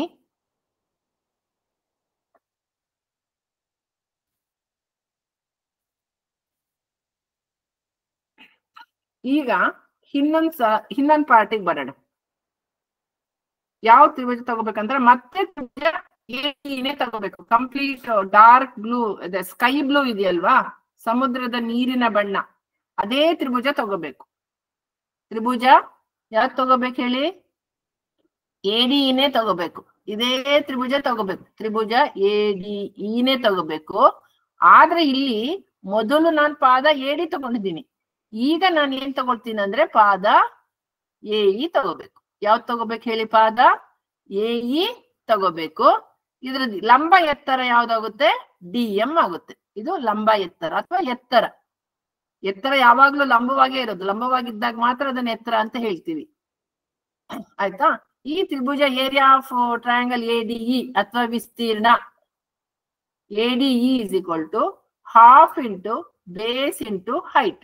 ಬೇಸ್ ಅಂದ್ರೆ ಪಾದ, ಹೈಟ್ ಅಂದ್ರೆ ಎತ್ತರ. 1/2 ಇಂಟು ಪಾದ ಯಾವ್ದು ತಗೊಂಡಿದ್ದೀನಿ ಇಲ್ಲಿ ನಾನು? AEನೇ ತಗೊಂಡಿದ್ದೀನಿ. AEನ ಏನಂತ ತಗೊಂಡಿದ್ದೀನಿ? ಪಾದ. ಮತ್ತೆ ಎತ್ತರ ಯಾವ್ದಾಗುತ್ತೆ ಇಲ್ಲಿ? DM. ಎಲ್ಲಿಂದ ಎಲ್ಲಿಗೆ ನಾವು ಲಂಬವಾಗಿ ಎಳೆದಿದ್ದೀವೋ ಇದು ಎತ್ತರ. ನೋಡಿ, ಇದು ಎತ್ತರ. ಯಾವುದು? DM ಎತ್ತರ ಆಗುತ್ತೆ. ಅದನ್ನ ನಾನು ಸಮೀಕರಣ ಏನಂತ ಕೊಡ್ತೀವಿ? 3 ಅಂತ ಕೊಡ್ತೀವಿ. ನೆಕ್ಸ್ಟ್ ಇನ್ನೊಂದು ಟ್ರಯಾಂಗಲ್ ತಗೊಳ್ಳಿ. ಇಲ್ಲಿ ಯಾವ್ದಂದ್ರೆ ಸ್ವಲ್ಪ ಕಲರ್ಸ್ ಚೇಂಜ್ ಆಗಿದೆ ನೋಡಿ. ನೋಡಿ ಇಲ್ಲಿ ತೋರಿಸ್ತೀನಿ, ಪೆನ್ನಲ್ಲಿ ಎಳೆದು. ತ್ರಿಭುಜ DEC, ತ್ರಿಭುಜ DEC ಇದ್ರದ್ದು ಏರಿಯಾ ತಗೊಬೇಕು. ಈಗ ನಾವು ಇದ್ರದ್ದು ಏರಿಯಾ 1/2 ಇಂಟು, ಎಲ್ಲಾ ಟ್ರಯಾಂಗಲ್ಗೂ ಒಂದೇ formula, 1/2 into base into height. ಇಲ್ಲಿ ಬೇಸ್ ಯಾವ್ದು ತಗೊಳ್ತೀನಿ ಅಂದ್ರೆ ನಾನು EC. ಬೇಸ್ ಯಾವ್ದಾಗುತ್ತೆ? ಪಾದ EC ಇಂಟು ಹೈಟ್ ಬಂದು ಇಲ್ಲಿಂದ ಇಲ್ಲಿಗೆ ಏನ್ ಹೇಳಿರ್ತೀವೋ ಅದೇ ಇಲ್ಲಿಂದ ಇಲ್ಲಿಗೆ ಬರುವಂತಹ ಲಂಬ ಎತ್ತರ ಆಗುತ್ತೆ. ಡಿ ಇಂದ ಎಂ ಏನ್ ಬಂದಿರುತ್ತೋ ಅದೇ ಎತ್ತರ, ಲಂಬ ಎತ್ತರ ಇಲ್ಲಿಗೆ ಬರುತ್ತೆ. ಅದರಿಂದ ಅದೇ DM ಹಾಕ್ತಿವಿ. ನೀವು 9ನೇ ಕ್ಲಾಸಲ್ಲಿ ಕಲ್ತಿದ್ದೀರಾ, ಇದ್ರ ಥಿಯರಂ ಕಲ್ತಿದ್ದೀರಾ, ಪ್ರಮೇಯ. ಅದರಿಂದ ಅದನ್ನ ನಾನು ಸಮೀಕರಣ ಎಷ್ಟು ಅಂತ ಕೊಡ್ತೀವಿ? 4 ಅಂತ ಕೊಡ್ತೀವಿ. ಇದನ್ನ ನಾನು ಎಷ್ಟನೇ ಸಮೀಕರಣ ಅಂತ ಕೊಟ್ಟಿದೀವಿ? 4ನೇ ಸಮೀಕರಣ. ಈಗ ಸಮೀಕರಣ 1 ಮತ್ತೆ 2ಕ್ಕೆ ಏನ್ ಸಂಬಂಧ, ಸಮೀಕರಣ 3 ಮತ್ತೆ 4ಕ್ಕೆ ಏನ್ ಸಂಬಂಧ ಅನ್ನೋದನ್ನ ನೋಡ್ರಿ. ನೆಕ್ಸ್ಟ್ ಪೇಜಿಗೆ ಹೋಗ್ತೀನಿ. ಇಲ್ಲಿ ನೋಡಿ, ನಾನು ಏನ್ ಮಾಡ್ಬೇಕು ಅಂತ ಹೇಳಿದ್ರೆ, ಅದೇ ಪ್ರಮೇಯ ಮುಂದುವರೆದ ಭಾಗ ಇದು. ಸಮೀಕರಣ 1 ಮತ್ತೆ 2ನ್ನ ಭಾಗ ಮಾಡ್ತೀನಿ. ಸಮೀಕರಣ 1 ಭಾಗಿಸು ಸಮೀಕರಣ ಎಷ್ಟು ಹೇಳಿ 2. ಸಮೀಕರಣ 1 ಮತ್ತೆ 2ನ್ನ ಭಾಗಿಸಿದಾಗ ಎಡ ಭಾಗದಲ್ಲಿ ಏನಿತ್ತು ನಮ್ಮ ಹಿಂದಿನ ಇದ್ರಲ್ಲಿ,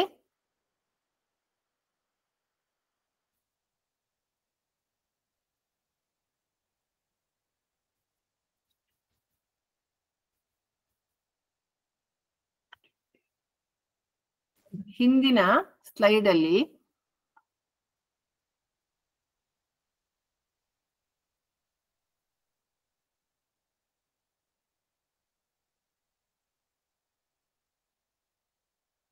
ನೋಡಿ, ಹಿಂದಿನ ಸ್ಲೈಡು,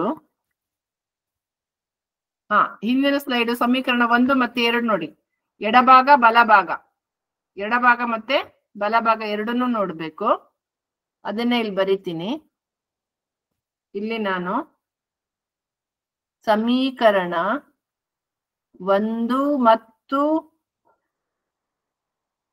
2ರಿಂದ ಅಂತ ತಗೊಳ್ತೀನಿ. ಅಂದ್ರೆ ಅವೆರಡನ್ನ ಭಾಗಿಸ್ಬೇಕು, ಅವುಗಳ ಅನುಪಾತ ತಗೋಬೇಕು. ವಿಸ್ತೀರ್ಣ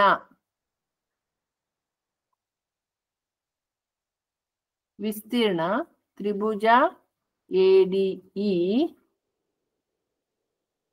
ಭಾಗಿಸು ವಿಸ್ತೀರ್ಣ ತ್ರಿಭುಜ BDE. ಇಲ್ಲಿ ಬರ್ದಿದೆ ನೋಡಿ, ಇದೇನೆ ವಿಸ್ತೀರ್ಣ ತ್ರಿಭುಜ ADE ಭಾಗಿಸು ವಿಸ್ತೀರ್ಣ ತ್ರಿಭುಜ BDE.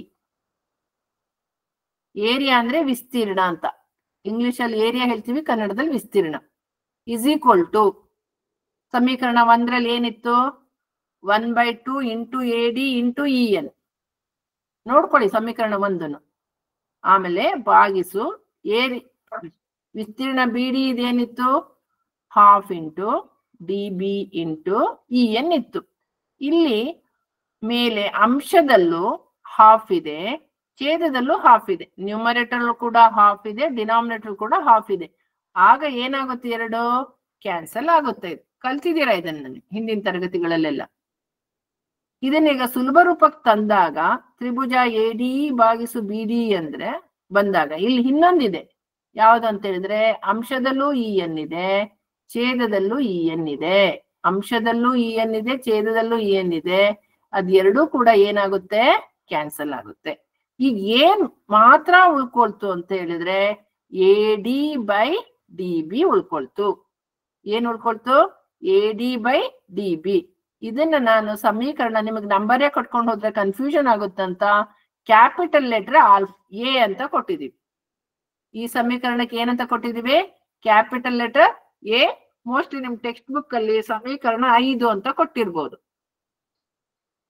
AD/DB ಉಳಿತು. ಅದೇ ರೀತಿ ಇಲ್ಲಿ ಬನ್ನಿ, ಯಾವ್ಯಾವ ಸಮೀಕರಣ ಮತ್ತೆ ನಾವು ನೋಡ್ಬೇಕು ಅಂದ್ರೆ, ಹಿಂದೆ ಕಲ್ತಿರೋದು ಸಮೀಕರಣ 3 ಮತ್ತು ಸಮೀಕರಣ 4ರಿಂದ, ಸಮೀಕರಣ 3 ಮತ್ತೆ ಸಮೀಕರಣ 4ರಿಂದ ಅವೆರಡನ್ನ ಭಾಗಿಸ್ಬೇಕು. ಸಮೀಕರಣ 3 ಇಲ್ಲಿ ಭಾಗಿಸಿದೆ ನೋಡಿ, ವಿಸ್ತೀರ್ಣ ತ್ರಿಭುಜ ADE ಅಂದ್ರೆ ಇಲ್ಲಿ ಬ್ಲೂ ಕಲರ್ ಅಲ್ಲಿ ಮಾಡಿದಾರಲ್ವಾ, ಅದು A ಇನ್ನ ಪಾದ ತಗೊಂಡಿದೀವಿ. ಇಲ್ಲಿ ಅರ್ಧ ಇಂಟು AE ಇಂಟು ಲಂಬ ಎತ್ತರ ಯಾವುದು, DM. ಅದ್ರ ಕೆಳಗಡೆ area of triangle DEC is equal to 1/2 into EC, ಇದು ಪಾದ EC ಇಂಟು DM. ಈಗ ಎರಡೂ ಕಡೆ ಅಂಶ ಮತ್ತೆ ಛೇದದಲ್ಲಿ ಯಾವುದು ಸಾಮಾನ್ಯವಾಗಿದೆ ಅದೆರಡೂ ಕ್ಯಾನ್ಸಲ್ ಆಗುತ್ತೆ. ಅದೇ ರೀತಿ ಲಂಬ ಎತ್ತರ ಹೈಟ್, ಇದು ಕೂಡ ಏನಾಗುತ್ತೆ, ಕ್ಯಾನ್ಸಲ್ ಆಗುತ್ತೆ. ಅರ್ಥ ಆಯ್ತಲ್ವಾ? ಈಗ ಏನ್ ಉಳಿತು, ಇದನ್ನ ಬರೀಲೇಬೇಕು ಎಡಭಾಗದಲ್ಲಿ. Area of triangle ADE divided by area of triangle DEC. Area ಅಂದ್ರೆ ವಿಸ್ತೀರ್ಣ ಕನ್ನಡದಲ್ಲಿ, ಇಂಗ್ಲಿಷ್ ಅಲ್ಲಿ ಏರಿಯಾ ಅಂತ ಹೇಳ್ತೀವಿ. ಎರಡೇ ಲೆಟರ್ ಬರೆದ್ರೆ ಸಾಕು, AREA ಅಂತ ಬರೀಬೇಕಾಗಿಲ್ಲ. ವಿಸ್ತೀರ್ಣ ಬರೆಯೋದಾದ್ರೆ ಬಿ ಅಂತ ಬರೆದ್ರೆ ಸಾಕು. ಏನ್ ಉಳಿತು ಇಲ್ಲಿ? AE/EC. ಇದಕ್ಕೆ ನಾನು ಏನಂತ ಕೊಟ್ಟಿದ್ದೀನಿ ಸಮೀಕರಣ? Capital letter B. ಏನಂತ ಕೊಟ್ಟಿದ್ದೀನಿ ಈ ಸಮೀಕರಣಕ್ಕೆ ಹೆಸರು? Capital letter B. ಈ ಸಮೀಕರಣಕ್ಕೆ ಹೆಸರು ಕೊಟ್ಕೊಂಡು ಹೋಗೋದು ತುಂಬಾ ಇಂಪಾರ್ಟೆಂಟ್. ಅದು ಕೊಡ್ಲೇಬೇಕು, ಇಲ್ಲ ಅಂದ್ರೆ ನಿಮ್ಗೆ ಕೊನೆಗೆ ಕನ್ಫ್ಯೂಷನ್ ಆಗುತ್ತೆ. ಈಗ ಎರಡೂ ಸಮೀಕರಣನ ನೋಡಿ. ತ್ರಿಭುಜ ADE/BDE is equal to AD/BD. Tribhuja ADE/DEC is equal to AE/EC ಅಂತ ಇದೆ. ಇನ್ ಒಂಚೂರ್ ಪಾರ್ಟ್ ಇದೆ.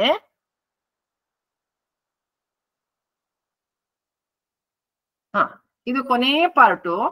ನೀವು ಹಿಂದಿನ ತರಗತಿಯಲ್ಲಿ ಕಲ್ತಿದ್ದೀರ, 9ನೇ ಕ್ಲಾಸಲ್ಲಿ ಏನ್ ಕಲ್ತಿದ್ದೀರ ಅಂತ ಹೇಳಿದ್ರೆ, ಸಮಾಂತರ ಚತುರ್ಭುಜಗಳು ಮತ್ತೆ ಏನು ವಿಸ್ತೀರ್ಣ, ಸಮಾಂತರ ಚತುರ್ಭುಜಗಳ ವಿಸ್ತೀರ್ಣ ಕಲ್ತಿದ್ದೀರಾ 9ನೇ ತರಗತಿಲಿ. ಆ ಸಮಾಂತರ ಚತುರ್ಭುಜ ವಿಸ್ತೀರ್ಣಗಳ ಮೇಲೆ ಒಂದು ಪ್ರಮೇಯ ಕಲ್ತಿದ್ದೀರಾ.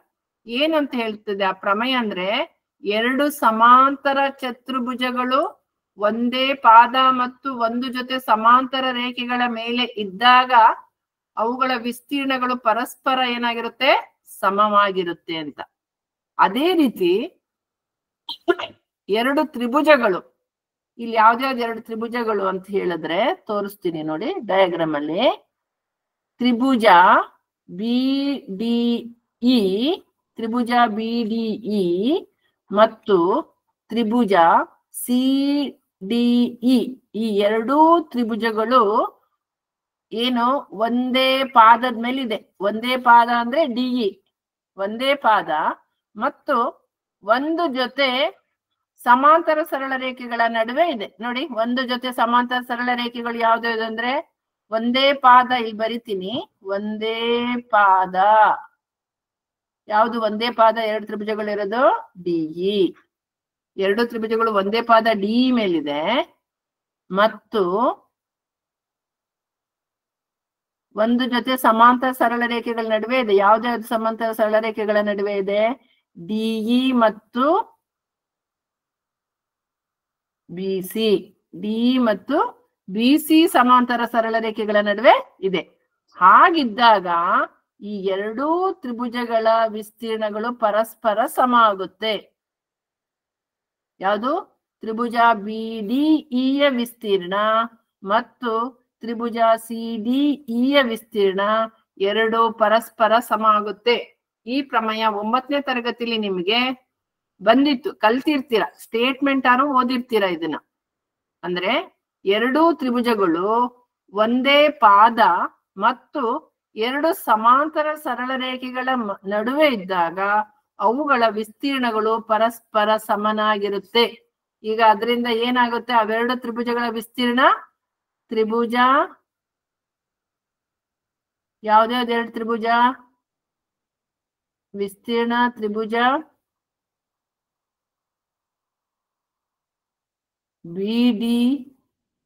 BDE ಸಮ ವಿಸ್ತೀರ್ಣ ತ್ರಿಭುಜ DEC. ಕಾರಣ ಗೊತ್ತಾಯ್ತಲ್ವಾ ಮಕ್ಳೇ? ಯಾಕೆ ಹೇಳಿ? ಇವೆರಡು ತ್ರಿಭುಜಗಳು ಒಂದೇ ಪಾದ DE ಮತ್ತೆ ಒಂದು ಜೊತೆ ಸಮಾಂತರ ಸರಳ ರೇಖೆಗಳ ನಡುವೆ ಇದೆ. DE ಮತ್ತೆ BC ಸಮಾಂತರ ಸರಳ ರೇಖೆಗಳು. ಅದರಿಂದ ಎರಡೂ ತ್ರಿಭುಜಗಳ ವಿಸ್ತೀರ್ಣಗಳು ಪರಸ್ಪರ ಸಮವಾಗಿರುತ್ತೆ. ಅದನ್ನೇ ಇಲ್ಲಿ ಬರೆದಿದ್ದಾರೆ. ಇದನ್ನೇ ಕನ್ನಡದಲ್ಲಿ ಟ್ರಾನ್ಸ್ಲೇಟ್ ಮಾಡಿ ಬರೀತೀನಿ ನಿಮ್ಗೆ. ಇಂಗ್ಲಿಷ್ ಅಲ್ಲಿ ಏನ್ ಹೇಳ್ತಾರೆ? Triangle BDE and triangle DEC are on the same base. ಯಾವ್ದು ಹೇಳಿ ಇಲ್ಲಿ ಸೇಮ್ ಬೇಸು? DE. ಇಲ್ಲಿ ಮಾರ್ಕ್ ಮಾಡಿದಾರೆ ನೋಡಿ. ಸೇಮ್ ಬೇಸ್ ಯಾವ್ದು ಹೇಳಿ? DE. And between the same parallels DE and BC, same parallels BC and DB, then area of triangle BDE is equal to area of triangle DEC. ಇದನ್ನ ಕನ್ನಡದಲ್ಲೇ ಬರೆದಿದ್ದೀನಿ. Triangle BDE ಮತ್ತು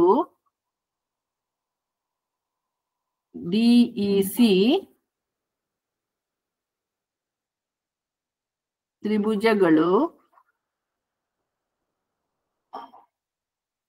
ಒಂದೇ ಪಾದ ಡಿಇ, ಒಂದೇ ಪಾದ ಡಿಇ ಮತ್ತು ಒಂದೇ ಪಾದ ಡಿಇ ಮತ್ತು ಒಂದು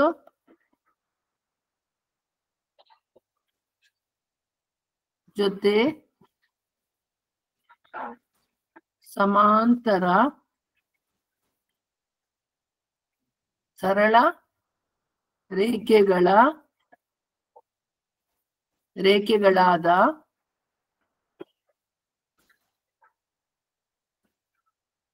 ಬಿಸಿ ಮತ್ತು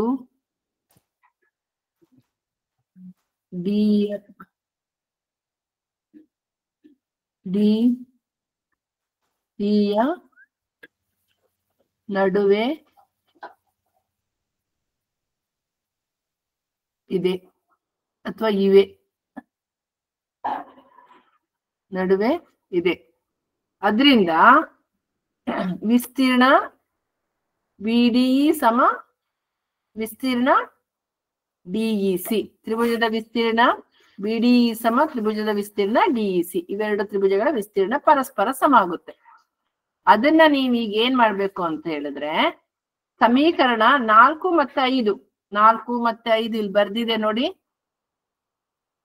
ಸಮೀಕರಣ ನೋಡಿ, 4 ಮತ್ತು 5 ಅಲ್ಲ, ಸಾರಿ, ನಾನು ಎ ಮತ್ತೆ ಬಿ ಅಂತ ಹೆಸರು ಕೊಟ್ಟಿದ್ದೀವಿ. ಅದನ್ನಲ್ಲಿ ನಾವು ಆದೇಶಿಸಬೇಕು. ಯಾವ ತ್ರಿಭುಜ ಇದ್ದಲ್ಲಿ ಆದೇಶಿಸಬೇಕು ಅಂತ ಹೇಳಿದ್ರೆ, ಏರಿಯಾ ಆಫ್ ಟ್ರಯಾಂಗಲ್ ಎಡಿಇ. ಇಲ್ಲಿ ಏರಿಯಾ ಆಫ್ ಟ್ರಯಾಂಗಲ್ ಎಡಿಇ ಅಂದ್ರೆ ತ್ರಿಭುಜದ ವಿಸ್ತೀರ್ಣ ಎಡಿಇ ತ್ರಿಭುಜದ ವಿಸ್ತೀರ್ಣ ಭಾಗಿಸು ಬಿಡಿಇ ತ್ರಿಭುಜದ ವಿಸ್ತೀರ್ಣ ಇಸ್ ಈಕ್ವಲ್ ಟು ತ್ರಿಭುಜದ ವಿಸ್ತೀರ್ಣ ಎಡಿಇ ತ್ರಿಭುಜದ ವಿಸ್ತೀರ್ಣ ಭಾಗಿಸು ತ್ರಿಭುಜದ ವಿಸ್ತೀರ್ಣ ಡಿಇಸಿ. ನನಗೆ ಬಿಡಿಇ ಇಸ್ ಈಕ್ವಲ್ ಟು ಡಿಇಸಿ ಅಂತ ಗೊತ್ತಿದೆ. ಬಿಡಿಇ ಇಸ್ ಈಕ್ವಲ್ ಟು ಡಿಇಸಿ. ಅದರಿಂದ ಇವೆರಡೂ ಡಿನಾಮಿನೇಟರ್ ಕ್ಯಾನ್ಸಲ್ ಆಗುತ್ತೆ. ಯಾಕೆ ಹೇಳಿ? ಬಿಡಿಇ ತ್ರಿಭುಜದ ವಿಸ್ತೀರ್ಣ ಇಸ್ ಈಕ್ವಲ್ ಟು ಏನಂತ ಗೊತ್ತಿದೆ, ಡಿಇಸಿ ಅಂತ ಗೊತ್ತಿದೆ. ಅದರಿಂದ ಅವೆರಡು ಏನಾಗುತ್ತೆ, ಇದು ಡಿನಾಮಿನೇಟರ್ ಅಥವಾ ಛೇದ ಎಡಭಾಗದಲ್ಲಿ ಬಲಭಾಗದಲ್ಲಿ ಏನಾಗುತ್ತೆ, ಎರಡು ಒಂದೇ ಆಗಿರೋದ್ರಿಂದ ಅವೆರಡು ಕ್ಯಾನ್ಸಲ್ ಆಗುತ್ತೆ.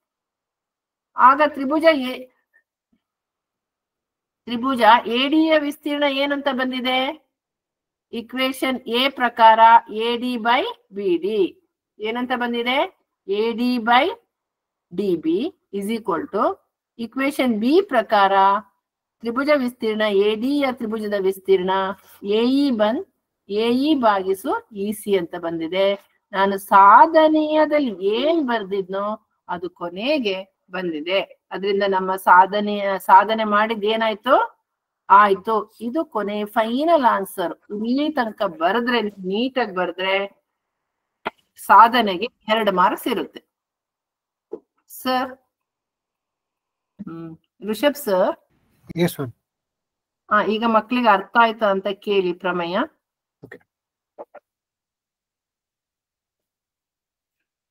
ಮಕ್ಳು ಎಲ್ಲಾರ್ಗು ಅರ್ಥ ಆಯ್ತಾ?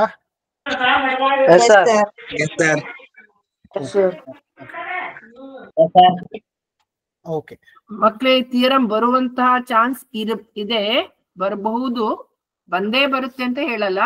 ಯಾವ ರೀತಿ ಮಾರ್ಕ್ಸ್ ಡಿವೈಡ್ ಮಾಡಿದಾರೆ ಅಂತ ಹೇಳಿದ್ದಾರೆ. ಸಪೋಸ್ ನಿಮಗ್ ಸಾಧನೆಯಲ್ಲಿ ಯಾವ್ದಾರು ಒಂದೆರಡು ಮರ್ತ್ ಹೋಯ್ತು ಅಂತ ಹೇಳಿ ಬಿಡಬೇಡಿ. ಥಿಯರಮ್ ಅನ್ನ ಕಂಪಲ್ಸರಿಯಾಗಿ ಅಟೆಂಡ್ ಮಾಡಿ. ಒಂದು ಡಯಾಗ್ರಾಮ್ ಹಾಕೋದು, ದತ್ತ ಬರೆಯೋದು, ದತ್ತ ಆದ್ಮೇಲೆ ಸಾಧನೀಯ ಬರೆಯೋದು, ರಚನೆ ಬರೆಯೋದು, ಇಷ್ಟಾದ್ರೂ ಮಾಡಿದ್ರೆ ನಿಮ್ಗೆ ಖಂಡಿತವಾಗಿ 2 ಮಾರ್ಕ್ಸ್ ಸಿಗುತ್ತೆ. ಅರ್ಥ ಆಯ್ತಲ್ವಾ? ಅರ್ಥ ಆಯ್ತಲ್ವಾ? ಈಗ ಕಾನ್ವರ್ಸ್ ಆಫ್ ಬೇಸಿಕ್ ಎಸ್ ಹೇಳಿ. Tell me children. ನೀವು ಆಲ್ರೆಡಿ ಇದನ್ನ ಟೆಸ್ಟ್ ಅಲ್ಲಿ ರೂಪಣಾತ್ಮಕ FA1 FA2 ಎಲ್ಲ ಬಂದಿರುತ್ತೆ, ಇದು ಬರ್ದಿರ್ತೀರಾ. ಮತ್ತೆ SA1 ಆಗಿದೆ ಅಲ್ವಾ? ಓಕೆ, ನಾನೀಗ converse of basic proportionality theorem ಬರ್ತೀನಿ.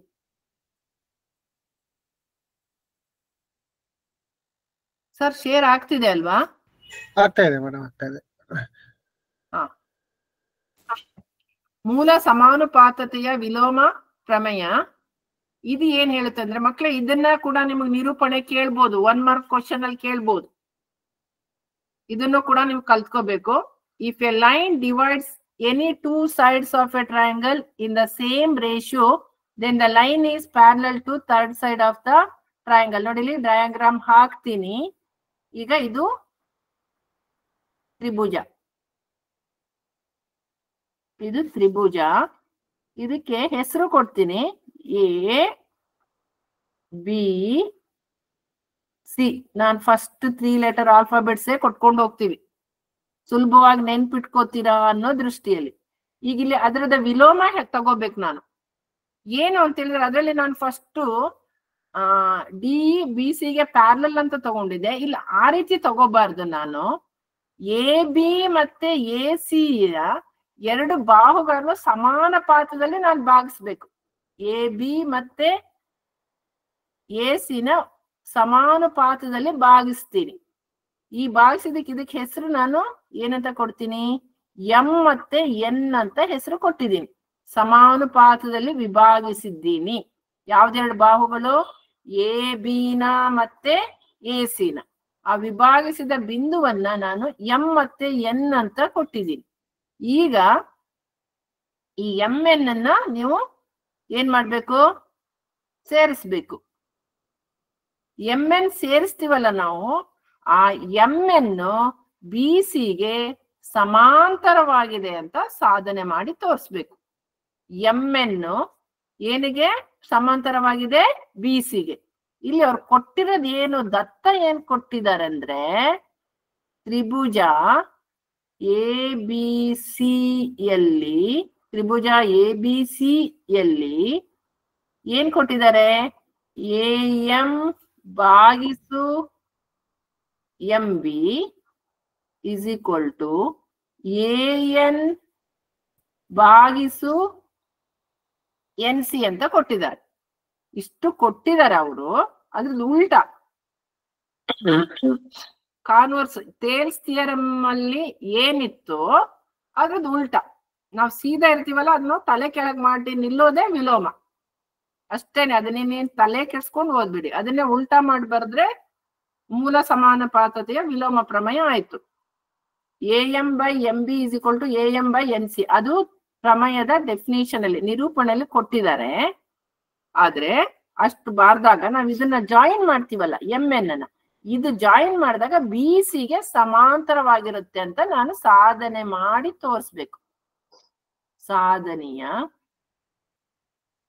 ಏನಂದ್ರೆ M N parallel to B C, M N parallel to B C.